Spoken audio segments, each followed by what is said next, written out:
ceramah setengah jam, nanti ke sebelah kanan 15 menit. Ibu-ibu yang sebelah kanan tenang, nanti 15 menit saya ke sana singgah. Yang sebelah kiri pun 15 menit. 15 menit, 15 menit, 30 menit sama dengan 60 menit. Sesuai dengan ceramah saya di mana-mana, 600 ml.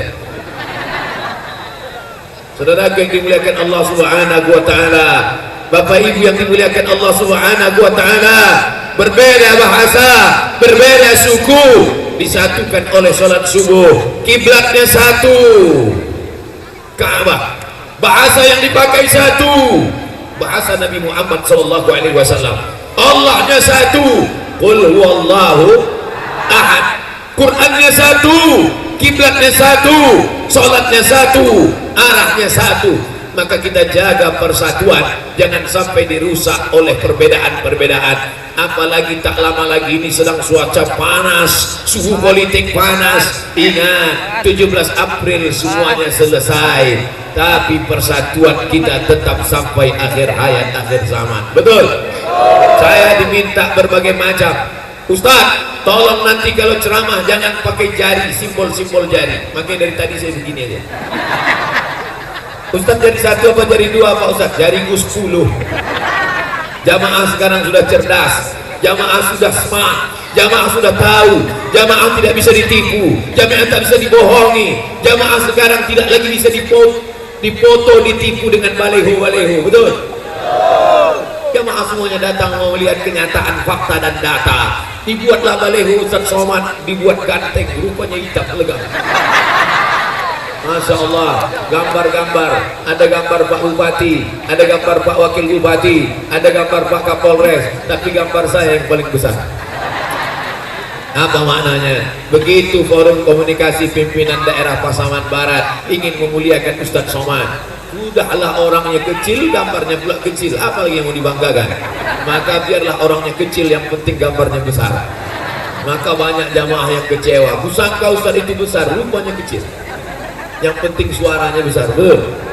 Suaranya yang paling penting besar. Kenapa? Karena suara yang mau didengar oleh jamaah. Kalaulah masuk surga itu karena badan, sudah lama gajah masuk surga. Kalaulah masuk surga itu karena otot, sudah lama banteng masuk surga. Kalaulah masuk surga itu karena kulit, maka sapi duluan masuk surga. Kita masuk surga ini bukan karena otot, bukan karena badan, bukan karena apapun. Lalu masuk surga itu karena apa? La yudkhilal jannata ahadakum amaluhu. Kamu masuk surga bukan karena amalmu, kamu masuk surga karena apa? Illa ayyataghammadani Allahu birahmatih. Masuk surga karena rahmat Allah. Bangun kita malam ini cepat-cepat karena ingin dapat rahmat Allah. Datang kita subuh walaupun hujan lebat dingin karena ingin datang rahmat Allah. Dan setelah subuh kita duduk bersama walaupun lapar. Betul? Karena ingin dapat rahmat Allah. Makanya orang yang mati itu kita doakan, Allahumma gfir lahu warhamhu. Dan duduk antara dua sujud tadi minta rahmat Allah, Rabbil firli warhamni. Orang yang sudah mati itu kita katakan almarhum. Apa itu almarhum? Orang yang sudah mendapatkan rahmat Allah Subhanahu wa taala. Begitu Ustaz bertanya, siapa yang sudah dapat rahmat? Angkat tangan ibu-ibu. Saya. Kenapa ibu dapat rahmat? Laki saya namanya Rahmat. Bapak Ibu yang dimuliakan Allah Subhanahu wa taala. Makanya awal tausiah saya awali dengan rahmat dan selamat dulu. Assalamualaikum. Semua yang hadir ini assalam. Selamat anaknya, selamat istrinya, selamat rumahnya, selamat hartanya, selamat dunianya, selamat akhiratnya, selamat dari azab kubur, selamat dari neraka jahanam. Amin. Warahmatullah. Semua yang hadir ini mendapatkan rahmat kasih sayang Allah Ta'ala. Amin. Wabarakatuh.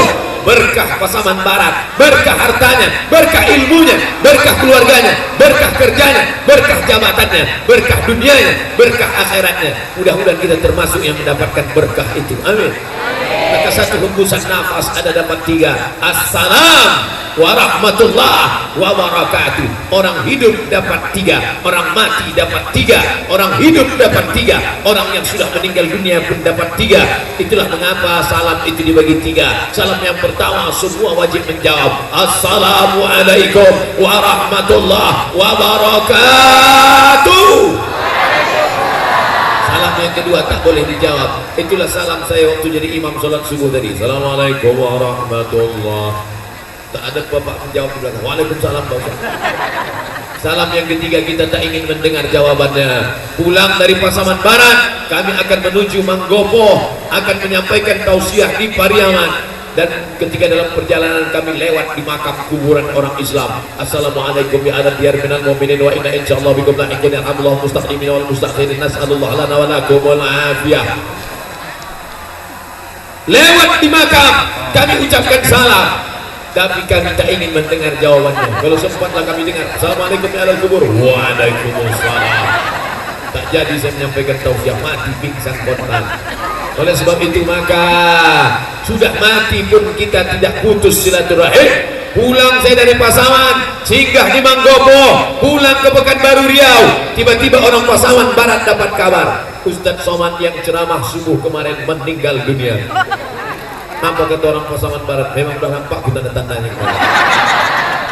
Untuk almarhum Abdul Somad Al-Fatihah. Jangan baca sekarang. Putuskah silaturahim kita kalau kita berpisah subuh ini? Tidak, sampai mati tidak akan pernah putus, kekal untuk selamanya. Oleh sebab itu maka jangan pernah putuskan silaturahim.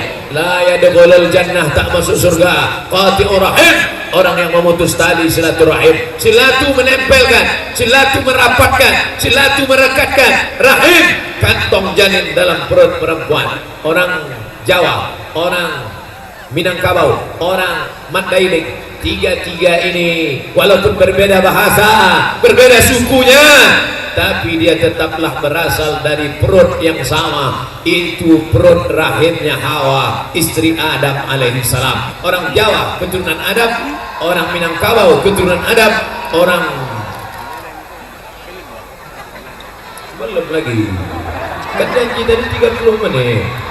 Saya mulai tausiah jam 6.15, nanti jam 7 kurang 15 baru saya pindah ke sana. Nah, habis itu baru ke sana. Apa pesan Pak Bupati tadi? Buatlah Ustaz Abdul Somad mengingat kesan yang indah di Pasaman Barat. Kalau begini ceritanya tak indah nampaknya kenapa? Indah. Tak ada yang tak indah. Di bumi Minangkabau ini semuanya indah. Betul? Bapak Ibu yang dimuliakan Allah Subhanahu wa taala, maka di depan ini saya bercerita tentang satu pentingnya menjaga silaturahim. Orang Minangkabau, orang Jawa, orang Mandailing berasal dari rahim Hawa, istri Adam alaihissalam. Adam dari tanah kembali kepada tanah. Jangan angku, jangan sombong. Hai orang Jawa, kau jangan angku walaupun kau dipanggil Mas. Hai orang Mandailing, kau jangan hina walaupun kau dipanggil tulang.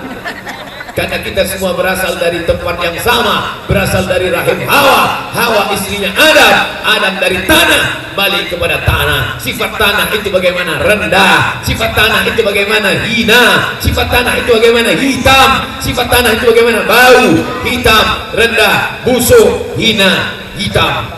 Oleh sebab itu maka sifat manusia ini juga merendahkan diri. Kawan saya itu Pak Ustaz bawaannya sombong angkuh, dia dari tanah juga, cuma tanah sengketa.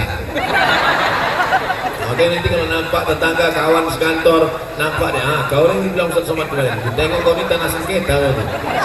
Bukan itu maksud tausiah saya ini. Maksudnya mengingatkan kita asal muasal kejadian kita waktu sujud tadi, kita semuanya menempelkan kening ke tanah, ke lantai, tempat yang paling tinggi, paling mulia kening. Tak ada berani menempelkan kening kita ini, tak ada berani megang kening kita ini. Tapi saat subuh tadi berapa kali kita tempelkan? 4 kali kita tempelkan. Allahu Akbar. Mentang-mentang pejabat, mentang-mentang orang yang punya kekuasaan, tiba-tiba bapak-bapak forum komunikasi pimpinan daerah ini tak mau menempelkan keningnya ke lantai. Waktu sujud tadi Allahu Akbar, ditempelkannya ke tiang. Batal salatnya. Karena rukun sujud ada 7, menempel ujung kaki 2, ujung lutut 2, ujung kening 1, ujung tapak tangan 2. Maka 7 ini mesti menempel. Kalau tidak menempel, salatnya tidak rukun, rukun sujudnya tidak sah. Maka kalau sudah sujud, rukuknya tidak sah, salatnya pun tidak menjadi sah. Begitulah hebatnya silaturahim. Nah, setelah kita bersilaturahim bersama, tidak lagi ada sikut kiri, sikut kiri, tanduk ke depan, sifat ke belakang. maka kita pun mulailah berbuat. Apa yang bisa kita buat sekarang setelah kita bersama, tak lagi melihat perbedaan, yang kita lihat persamaan, yang kita lihat tujuan ke depan. Kita mau menyekolahkan anak-anak yatim supaya bisa mereka sekolah. Mudah-mudahan anak-anak yatim bisa sekolah tahfiz Quran. Amin.